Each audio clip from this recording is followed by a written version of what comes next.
Hi everyone, you reach Chronicles of the Gray Hair Diva, and this is your first time, welcome. If not, welcome back. For all of you out there, hit that subscribe button and the notification bell so that every time I upload a video, you will be notified. Hit the like button, chat with me in the comments, and when I get an opportunity, I will chat back. And share my video with your friends and family so that they can come to my channel and get to know me also. I'm here today with a video on Robert Kelly. R. Kelly, as many of us come to know him for his stage name. Well, R. Kelly recently got sentenced to 30 years behind bars. And unfortunately for him, it's going to probably be more time than that. So a lot of his victims, some were okay with the 30 years. Some wish he got more. Some also even wish that he actually got the death penalty, right? But I think for R. Kelly spending 30 years in prison, which although they didn't label it as a life sentence, for him, when he's in his 50s, is going to be a life sentence. 50 and 30, you're talking 80 something. And like I said, he still has pending cases. So more time is actually going to be packed on to that 30-year sentence that he received the other day. So the big debate that's going on right now with R. Kelly is, should we still support his music? Or should you never listen to anything that R. Kelly created ever again? And you not listening to it, would it give you a greater sense of like you're siding with the victims, like I'm understanding them, I'm respecting them, and by not listening to anything he ever done, that's going to show my solidarity to these particular victims. Now, there's two sides of the coin to this particular thing. People say when you know better, you do better. And now that we know for sure that this man has done some horrific things to underage women and even women that were of age. So it's like, now that we know this, should we stop listening to his music? The problem with that is, though, do we also stop listening to the music that he helped produce for other creators? Do we stop listening to the music for anything that he contributed the lyrics for or any piece of the projects? Do we just wipe all of that out and don't listen to any of it? And then you have another side of the coin where people will say,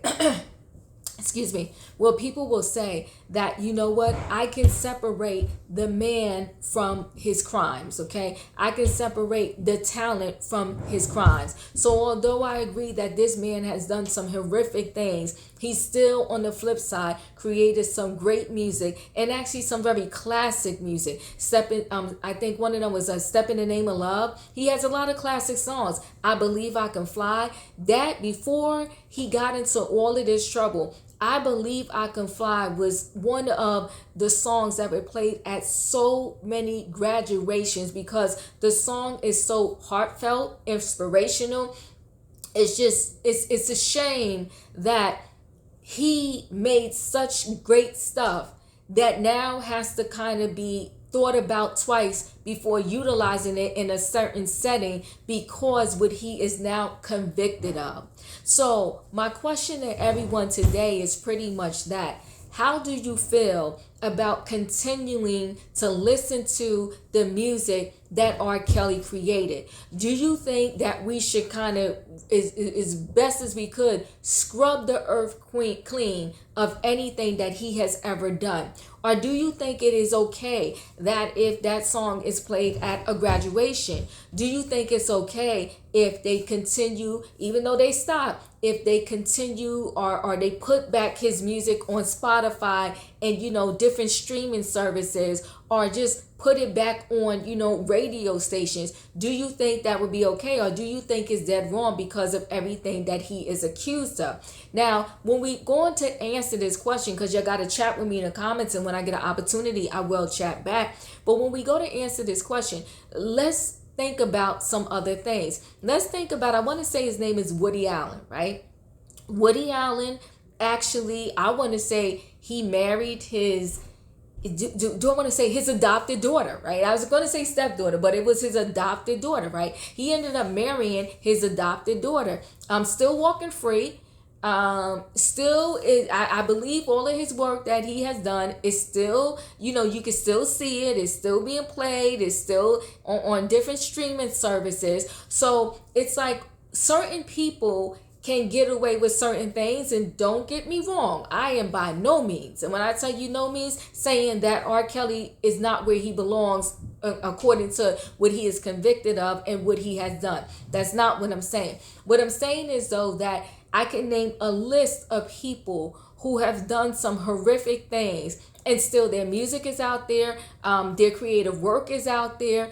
You can still purchase it, buy it, watch it. And it's like with R. Kelly, they're trying to wipe it clean. So are you going to still listen to his music? Listen, I did like R. Kelly music. I'm not going to lie to you. I listen to it now? I don't particularly go seek out and play one of his songs. No, I do not. But does it mean that if I'm somewhere and it's playing, I'm going to, have a protest, run out the building, tell the people to stop playing it? I'm not going to do that either. But at this moment, I'm not listening to it. And I think also, too, and this is another thing that a lot of people are throwing out there, there are a lot of people that actually helped R. Kelly do what he did, watched it, turned a blind eye to it. So to me, they are equally as responsible as he is for what happened to all of those young women. So thanks, guys, for listening. Chat with me in the comments, and when I get an opportunity, I will chat back. And in case I threw you off by just blabbing and running my mouth here are the questions for this particular topic. 1, will you continue to listen to R. Kelly's music? 2, do you think that he got enough time? Do you think 30 years was enough? Or it was excessive? He should get less? And 3, do you think that all of these other people that had involvement should also be called to the carpet and be held responsible for their piece in this whole entire situation? Because he didn't do this alone. And listen, this is not me being fresh. These are facts. The man was illiterate. He couldn't read. He couldn't really write. He didn't know how to handle his money. So people were helping purchase these plane tickets for these ladies, okay, paying them off and paying other people off. He had help. He had help. And that's the bigger picture there. He had help, and all of his helpers should be called in a courtroom also. So thanks, guys, for watching. Don't forget to hit the like button, and I'll see you on the next video.